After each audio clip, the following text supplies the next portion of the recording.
नमस्कार दोस्तों, राधे राधे। दोस्तों, क्या आप जानते हैं मृत्यु के बाद 13 दिनों तक क्यों अपने घर में रहती है आत्मा? तो वीडियो पर आखिरी तक बने रहे।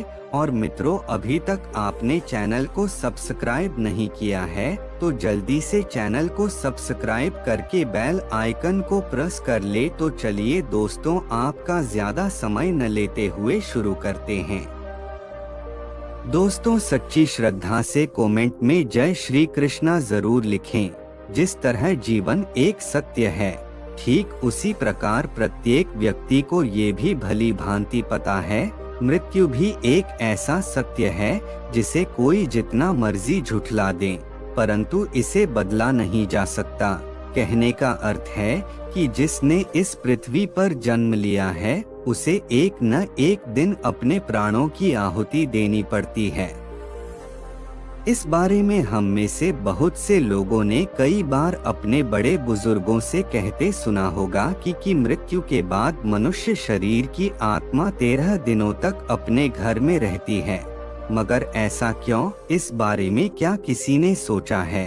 अगर नहीं तो चलिए आज आपको इससे संबंधित जानकारी बताते हैं और जानते हैं कि आखिर क्यों मृतक शरीर की आत्मा 13 दिनों तक अपने घर में भटकती रहती। साथ ही साथ ये भी बताएंगे कि 13 दिनों तक मृतक के नाम का पिंडदान क्यों किया जाता है। बता दें कि गरुड़ पुराण में इस बारे में विस्तार से बताया गया है।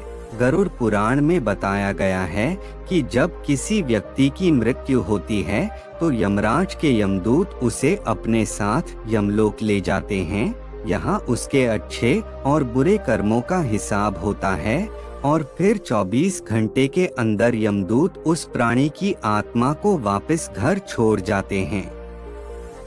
यमदूत के द्वारा आत्मा को वापस छोड़ जाने के बाद मृतक की आत्मा अपने परिजनों के बीच भटकती रहती है और अपने परिजनों को पुकारती रहती है, लेकिन उसकी आवाज को कोई नहीं सुन पाता। यह देखकर मृत व्यक्ति की आत्मा बेचैन हो जाती है और जोर जोर से चिल्लाने लगती है। इसके बाद आत्मा अपने शरीर के अंदर प्रवेश करने की कोशिश करती है, लेकिन यमदूत के पास बंदिश होने के कारण वह मृत शरीर में प्रवेश नहीं कर पाती। इसके अलावा गरुड़ पुराण की माने तो जब यमदूत आत्मा को उसके परिजनों के पास छोड़ जाती है तो उस समय उस आत्मा में इतना बल नहीं होता कि वो यमलोक की यात्रा तय कर पाए। गरुड़ पुराण के अनुसार किसी भी मनुष्य के मृत्यु के बाद जो 10 दिनों तक किया जाता है उससे मृतक आत्मा के विभिन्न अंगों की रचना होती है और जो 11वें और 12वें दिन पिंडदान किया जाता है उससे मृतक आत्मा रूपी शरीर का मांस और त्वचा का निर्माण होता है। और जब 13वें दिन 13वीं की जाती है तो उस दिन मृतक के नाम का पिंडदान किया जाता है। उसी से ही वो यमलोक तक की यात्रा तय करते हैं। अर्थात मृत्यु के बाद मृतक के नाम का जो पिंडदान किया जाता है उसी से ही आत्मा को मृत लोक से यमलोक तक यात्रा करने का बल मिलता है। इसलिए ही गरुड़ पुराण में बताया गया है जब किसी मनुष्य की मृत्यु हो जाती है तो उसकी आत्मा 13 दिनों तक अपने परिजनों के पास घर में भटकती रहती है और उसके बाद आत्मा मृत लोक से यमलोक की ओर निकल पड़ती है, जिसे पूरा करने के लिए उसे 12 महीने यानी कि 1 साल का वक्त लगता है। इतना ही नहीं, मान्यता के अनुसार 13 दिनों तक मृतक के नाम का किया गया पिंडदान उसके 1 वर्ष के भोजन के समान होता है। पिंडदान न किया जाए तो क्या होगा?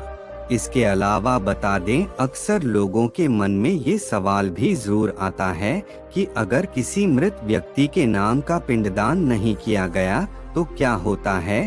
तो दोस्तों, आपको बता दें कि इसका भी वर्णन गरुड़ पुराण में किया गया है। जी हाँ जिस मृतक व्यक्ति का पिंडदान नहीं किया जाता, यमदूत उसे 13वें दिन जबरदस्ती घसीटे हुए यमलोक की ओर ले जाते हैं और मृतक व्यक्ति की आत्मा को इस दौरान काफी कष्ट उठाना पड़ता है। इसलिए हिंदू धर्म में मनुष्य की मृत्यु के बाद 13 दिनों तक पिंडदान करना आवश्यक माना गया है। इसके अलावा आपको बता दें कि 13वें दिन परिजनों के द्वारा मृतक व्यक्ति के नाम का जो भोज करवाया जाता है, अगर वह कर्ज लेकर किया जाए तो मृत व्यक्ति की आत्मा को शांति नहीं मिलती। इतना ही नहीं, गरुड़ पुराण में यह भी बताया गया कि जो व्यक्ति जीवित रहते हुए अच्छे कर्म करता है, मृत्यु के बाद उसकी आत्मा को यात्रा के दौरान यमदूत कोई कष्ट नहीं देते, और जो व्यक्ति बुरे कर्म करते हैं उसकी आत्मा को यमदूत यात्रा के दौरान कई यातनाएं देता है और आत्मा को कई कष्ट भोगने पड़ते हैं। मित्रों, यदि वीडियो पसंद आए तो कमेंट में जय श्री कृष्णा अवश्य लिखें और साथ ही वीडियो को लाइक, शेयर और चैनल को सब्सक्राइब जरूर कर ले। धन्यवाद दोस्तों।